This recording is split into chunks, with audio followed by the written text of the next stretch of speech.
नमस्कार, खबर है 10 में आप सभी का स्वागत है। मैं हूं आपके साथ सृष्टि शुक्ला। बुलेटिन की शुरुआत करेंगे बड़ी खबर के साथ। कैथल से बड़ी खबर आपको बता देते हैं। ग्रीवेंस कमेटी की होगी बैठक, कैबिनेट मंत्री मूलचंद शर्मा लेंगे बैठक, लोगों की समस्या करेंगे दूर। दोपहर 12:30 बजे होगी बैठक। इस वक्त की बड़ी खबर आपकी टीवी स्क्रीन पर। कैबिनेट मंत्री मूलचंद शर्मा करेंगे बैठक, ग्रीवेंस कमेटी की होगी बैठक। कैथल से बड़ी खबर, लोगों की समस्या को दूर करेंगे कैबिनेट मंत्री। दोपहर 12:30 बजे होगी ये बैठक। ग्रीवेंस कमेटी की होगी बैठक। कैथल से बड़ी खबर, कैबिनेट मंत्री मूलचंद शर्मा लेंगे बैठक, लोगों की समस्या को करेंगे दूर। दोपहर 12:30 बजे होगी ये बैठक।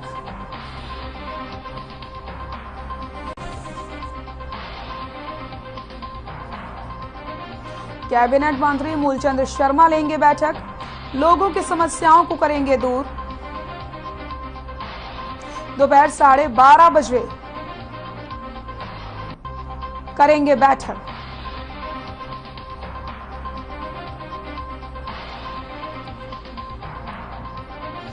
कैथल में ग्रीवेंस कमेटी की अहम बैठक होने जा रही है।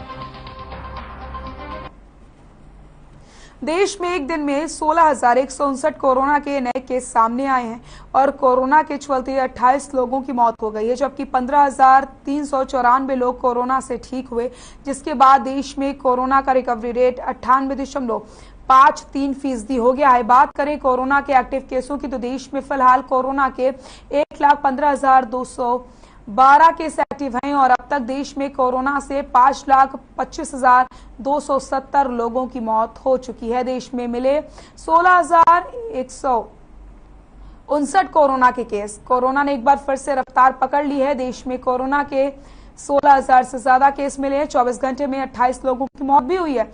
इसी के साथ 15,394 लोगों ने कोरोना को मात दी है।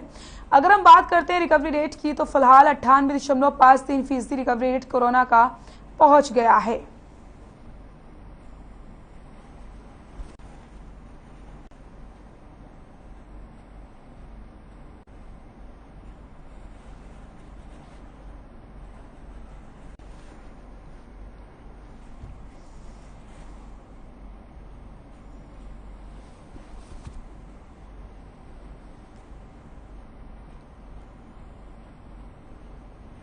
हरियाणा में एक दिन में कोरोना के 349 नए मामले सामने आए। वहीं प्रदेश में कोरोना के चलते पिछले 24 घंटे में एक शख्स की मौत हुई है और 502 लोगों ने कोरोना को मात दी है, जिसके चलते कोरोना का रिकवरी रेट 98.76% पहुंच गया। वहीं पिछले 24 घंटे में अकेले गुरुग्राम से 154 नए पॉजिटिव केस मिले, जबकि फरीदाबाद में 56 नए संक्रमित मिले। इसके अलावा हिसार में 10 और पंचकुला में 42 नए केस मिले हैं। वहीं रोहतक में 6 तो जींद में 4 केस मिले। वहीं अगर बात करें प्रदेश में एक्टिव केसों की तो फिलहाल प्रदेश में कोरोना के 2016 केस एक्टिव हैं, जबकि 10,626 लोगों ने अब तक अपनी जान गंवाई है।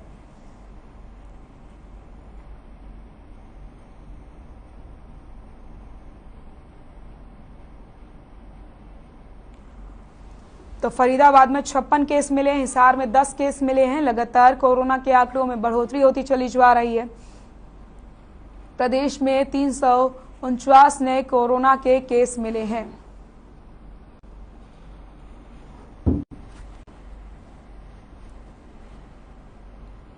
और इस वक्त की बड़ी खबर आपको बता देते हैं। राज्यसभा चुनाव से जुड़ी ये बड़ी खबर, विवेक बंसल ने हाईकमान को सौंपी है रिपोर्ट। रिपोर्ट में हार के कारणों का उल्लेख किया गया है। कांग्रेस प्रभारी हैं विवेक बंसल।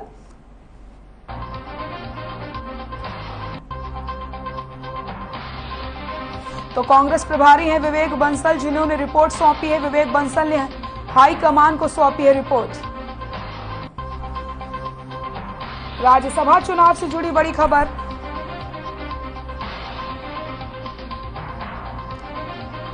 कांग्रेस प्रभारी हैं विवेक बंसल। इस वक्त की बड़ी खबर, विवेक बंसल ने हाईकमान को सौंपी है रिपोर्ट। राज्यसभा चुनाव से जुड़ी बड़ी खबर आपको बता रहे हैं। विवेक बंसल ने हाईकमान को सौंपी रिपोर्ट। रिपोर्ट में हार के कारणों का उल्लेख किया गया है। विवेक बंसल कांग्रेस के प्रभारी हैं।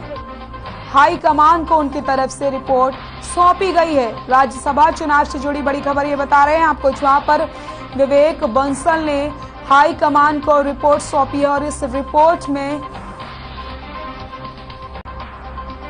हार के कारणों का उल्लेख किया गया है। राज्यसभा चुनाव से जुड़ी बड़ी खबर।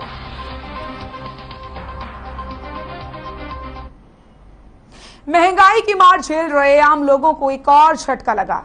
ऑयल मार्केटिंग कंपनियों ने घरेलू गैस सिलेंडर में 50 रुपए का इजाफा किया। इस बढ़ोतरी के बाद दिल्ली में 14.2 किलो वाला सिलेंडर 1053 रुपए का हो गया है। वहीं 5 किलो वाले छोटे सिलेंडर की जो कीमत है वो 18 रुपए की बढ़ोतरी उसमें की गई, लेकिन 19 किलो वाले कमर्शियल सिलेंडर की कीमत में 8 रुपए 50 पैसे की कमी की गई है। आपको बता दें कि बढ़ी हुई कीमत आज से लागू हो गई है। इस बढ़ोतरी के बाद कोलकाता में 14.2 किलो वाले सिलेंडर की जो कीमत है वो 1069 पैसे पहुंच गई। इसी के साथ उपभोक्ताओं को घरेलू गैस सिलेंडर के लिए अब 1068 रुपए 50 पैसे चुकाने होंगे। तो आपको बता दें, महंगाई की मार लगातार आम आदमी पर पड़ती चली जा रही है और इसी बीच बढ़ती हुई महंगाई ने आम आदमी को एक और बड़ा झटका दे दिया है।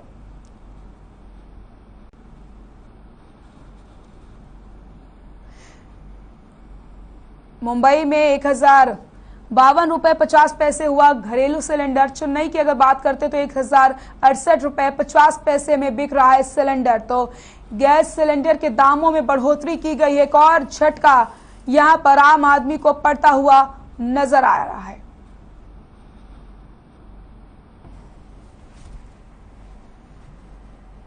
कृषि, किसान कल्याण और पशुपालन मंत्री जेपी दलाल के नेतृत्व में एक प्रतिनिधिमंडल ब्राजील में अध्ययन दौरे पर है, जहां प्रतिनिधिमंडल ने उबेरबा में अल्टा जेनेटिक्स के परिसर का दौरा किया और मुर्रा जर्मप्लाज्म के निर्यात के तौर तरीकों पर चर्चा की। इस प्रतिनिधिमंडल ने हरियाणा पशुधन विकास बोर्ड के चेयरमैन समेत अन्य अधिकारी शामिल हैं। इस दौरान जेपी दलाल ने कहा कि ब्राजील के उबेरबा में मौजूद अल्टा जेनेटिक्स प्रयोगशाला ने हरियाणा पशुधन विकास बोर्ड के माध्यम से गुणवत्ता वाले मुर्रा जर्मप्लाज्म को लेने की इच्छा जताई है, जिससे वे मुर्रा जर्मप्लाज्म से ज्यादा दूध उत्पादन वाले पशुओं की नस्लों को तैयार कर सकें। फिलहाल ये प्रयोगशाला जर्मप्लाज्म इटली से खरीद रही है।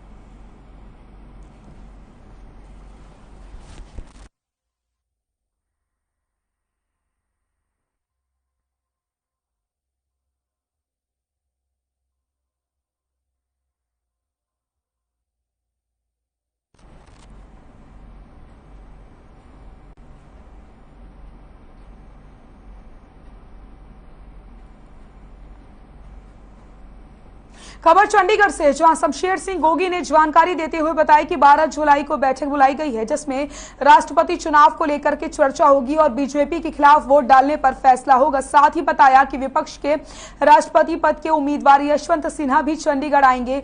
इसके अलावा जेजेपी विधायकों की नाराजगी पर बयान देते हुए कहा कि बीजेपी ने जेजेपी को खत्म करना है।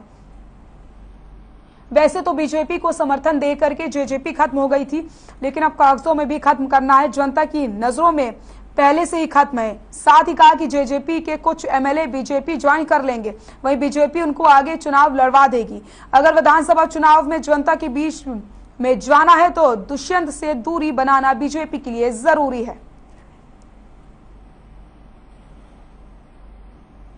12 तारीख की मीटिंग रखी है और उस दिन जो राष्ट्रपति के हमारे माननीय कैंडिडेट हैं यशवंत सिन्हा जी, वो भी शायद चंडीगढ़ आएंगे और उसके बाद ही जो फैसला होगा। बाकी ये फैसला तो ये है कि हमने तो बीजेपी के खिलाफ वोट डालनी है। देखो, बीजेपी ने इसको जेजेपी को खत्म करना है और वैसे तो जेजेपी अपने एक्शन से बीजेपी की सपोर्ट करके ही खत्म होगी थी, लेकिन अब कागजों में भी खत्म करना है। जनता की नजर में तो पहले ही जेजेपी खत्म है। अब उनको सिर्फ खत्म इसलिए करना है कि उनके कुछ एमएलए जो हैं वो बीजेपी ज्वाइन कर लेंगे, वो उनको तो वोट आगे से इलेक्शन लड़ा देंगे और दुष्यंत से दूरी बनाना बहुत जरूरी है अगर आने वाले एमएलए के इलेक्शन में उनको जनता में जाना है। खबर पटौदी से है, जहां डिप्टी कमिश्नर निशांत कुमार यादव ने मंगलवार को पटौदी पहुंचकर नपा पटौदी और हेली मंडी का औचक निरीक्षण किया। इस दौरान उन्होंने पालिका के अधिकार क्षेत्र में हो रहे विभिन्न विकास कार्यों और पालिका की आय के स्रोत से संबंधित जानकारी भी ली। साथ ही डीसी ने कार्यालय का हाजिरी रजिस्टर भी चेक किया और वहीं पत्रकारों के साथ पालिका क्षेत्र में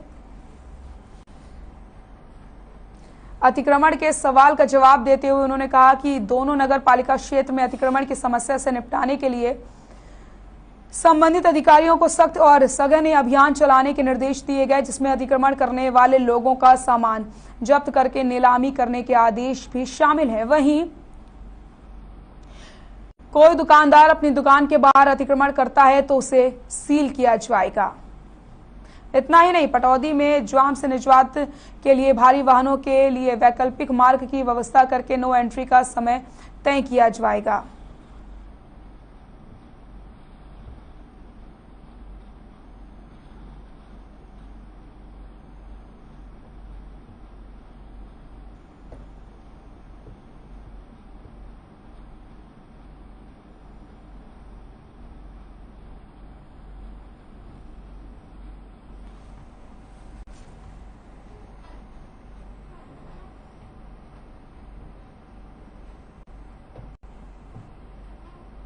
आजादी के 75वें अमृत महोत्सव के तहत रेलवे सुरक्षा बल के जवान बाइक रैली निकाल रहे हैं। इसी कड़ी में bike rally Rewari railway station पहुंची, जहां एएससी अवतार सिंह तूर ने फूल मालाओं से स्वागत करके रैली को आगे रवाना किया। इस दौरान उन्होंने कहा कि 1 जुलाई को उत्तर पश्चिम महाप्रबंधक विजय शर्मा ने प्रधान कार्यालय से रैली को हरी झंडी दिखा करके रवाना किया था। ये जत्था 75 स्टेशनों की करीब 3000 किलोमीटर की दूरी तय करके रेलवे सुरक्षा बल की उपलब्धियों का बखान करेगा। इस बाइक रैली में रेलवे सुरक्षा बल के 10 जवान शामिल हैं।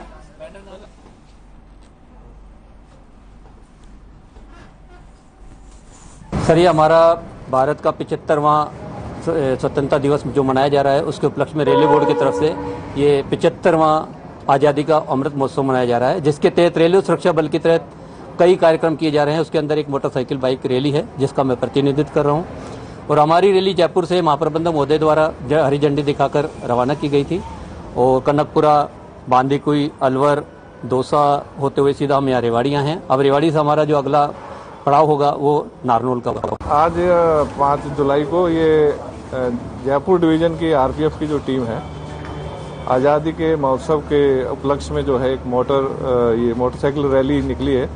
ये लोग जो है पूरे डिवीजन को कवर करते हुए आज हमारे पास अलवर से रेवाड़ी पहुंचे हैं, और आज रेवाड़ी के बाद में कल ये नारनौल के लिए और फिर रिंगस की तरफ और दोबारा जाकर के ये जयपुर को रिपोर्ट करेंगे। इंटरनेशनल रेसलिंग खिलाड़ी शुभम उर्फ राव पृथ्वी सिंह की उसके ससुराल उत्तम नगर दिल्ली में जहरीला पदार्थ खाने से मौत हो गई। वहीं शुभम के परिजनों ने ससुराल के लोगों पर जहर देने का आरोप लगाया है, लेकिन पत्नी के परिवार के लोगों का कहना है कि इसने खुद जहरीला पदार्थ खा करके आत्महत्या कर ली है।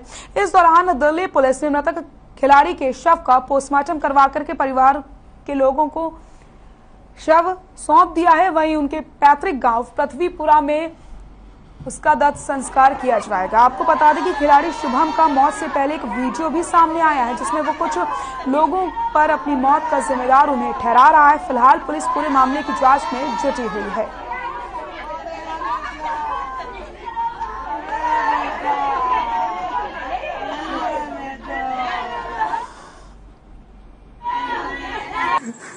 हेलो भाई, आप सभी सुन रहे हैं। मैं अंतर्राष्ट्रीय पेशेवर पहलवान आज अपनी बेटी से मिलने आया। मुझे मेरी बेटी से मिलने नहीं दिया इन लोगों ने, जिसमें से मेरे मरने का कारण सिर्फ और सिर्फ इसकी बुआ, इसकी माँ सुरभि भाटी, सिमले सिंह, उपदेश अवाना, लखिंदर अवाना, विपिन भाटी, सब के सब है मेरे मरने की। और मैं 3 से यूपी भी गया, यूपी भी मुझे मारा कूटा इन लोगों ने। मेरी बेटी से मिलने नहीं दे रहे ये लोग। ये उनका उत्तम नगर में घर है, जिनके पास में आया इनके मकान मालिक मुझे घुसने तक नहीं दे रहे।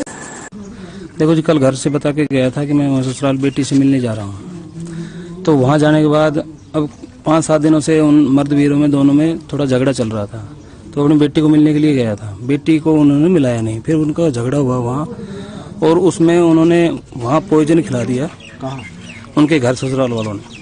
जो इनकी वाइफ थी सुरभि भाटी, उनने, उनकी माँ और उनका एक भाई था साथ। अपनी बच्ची से मिलने के लिए गया था, वहाँ बैठाया, इसको चाय पानी दिया, उसमें जहर दे दिया तो ये तड़फड़ाने लगा तो इसको बाहर धकेल दिया।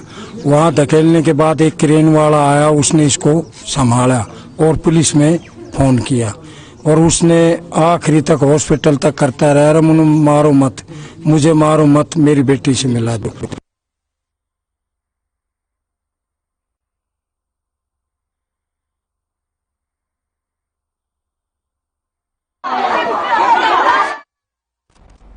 एक और जहां प्रदेश सरकार भ्रष्टाचार के खिलाफ जीरो टॉलरेंस की बात करती हो, तो वहीं दूसरी ओर पानीपत में स्टैंप विक्रेता जनता को लूटने का काम कर रहे हैं। हैरानी वाली बात तो यह है कि जनता को लूटने खसोटने का ये काम पानीपत जिला प्रशासन के नाक के नीचे धड़ल्ले से किया जा रहा है। आपको बता दें, लघु सचिवालय में बैठे स्टैंप विक्रेता, जिन्होंने सरकार की ओर से तय किए गए स्टैंप के रेट अपनी मनमर्जी के मुताबिक तय कर लिए हैं।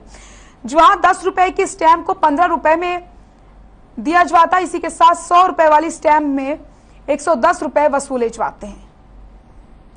फिलहाल जांच की गई है और जांच के बाद ही दोषियों पर कार्रवाई की जाएगी।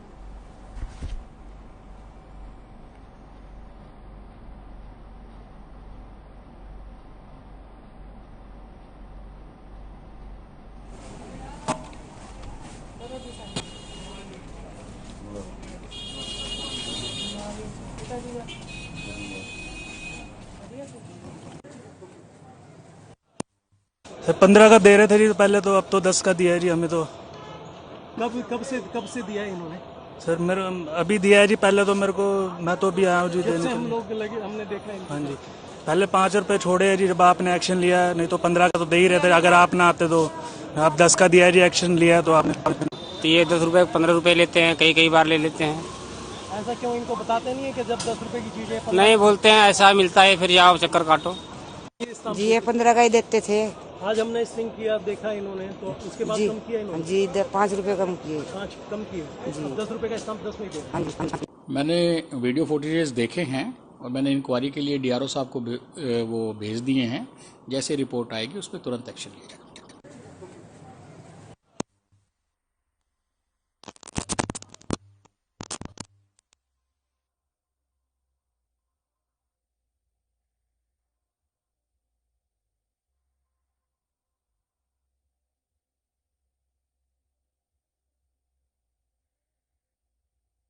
रुपए के स्टैंप में 15 रुपए वसूले जाते हैं, इसी के साथ 100 रुपए की स्टैंप के लिए 110 रुपए वसूले जाते हैं। लगातार इस तरीके से मनमानी इनकी चल रही थी।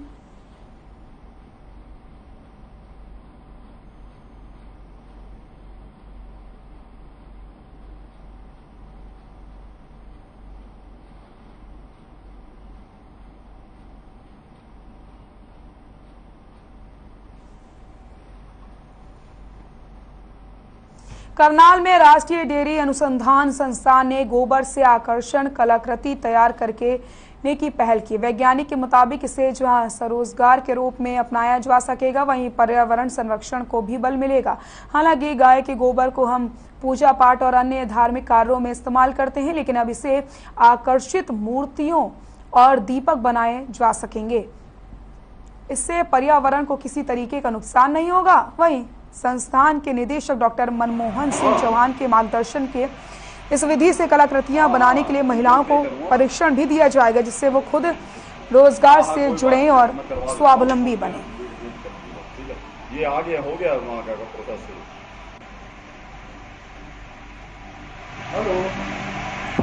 राष्ट्रीय अनुसंधान संस्थान में आज मैं आपको गोमेद निर्मित उत्पादों के बारे में कुछ जानकारी आपसे साझा करना चाहती हूँ। और मैं बताना चाहती हूँ कि हमने इस चीज़ की पहल हमने नहीं की। देश के विभिन्न क्षेत्रों में, अलग अलग राज्यों में बहुत बड़ी बड़ी गौशालाएं थी, बहुत बड़े अलग अलग स्टेट में ये योजना पहले से ही शुरू हो चुकी है। हमने वहाँ से प्रेरणा ली और हमने यहाँ पे इसको अप्लाई किया।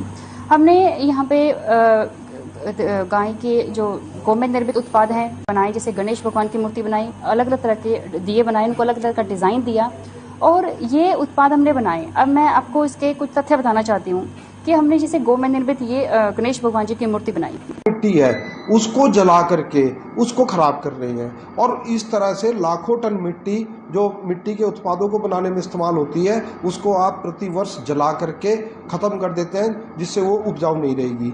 तीसरी चीज, इन उत्पादों को आप इस्तेमाल के पश्चात अगर अपनी क्यारी या गमलों में डाल करके भी पानी देते हैं तो ये खाद का काम आपके लिए कर देगा।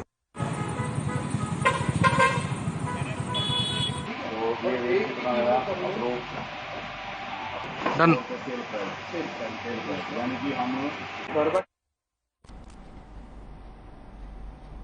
खबर फतेहाबाद के भट्टा कला से, जहां दहड़ गांव से ये खबर है, जहां 13 दिन से लापता 21 साल के युवक का शव एक गड्ढे में दबा मिला। दरअसल आस-पास के लोगों ने बदबू आने पर इस मामले की सूचना पुलिस को दी, जिसके बाद पुलिस की मौजूदगी में शव को बाहर निकाला गया।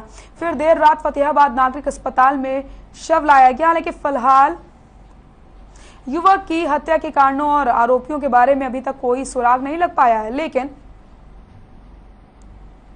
आसपास के लोगों से पूछताछ में पता चला है कि युवक की हत्या की गई थी। धड़ और सिर अलग अलग थे। आपको बता दें, मृत युवक के भाई ने पुलिस को भाई के अपहरण किए जाने की शिकायत दर्ज कराई थी, लेकिन इस मामले बारे में कुछ पता नहीं चल पाया था।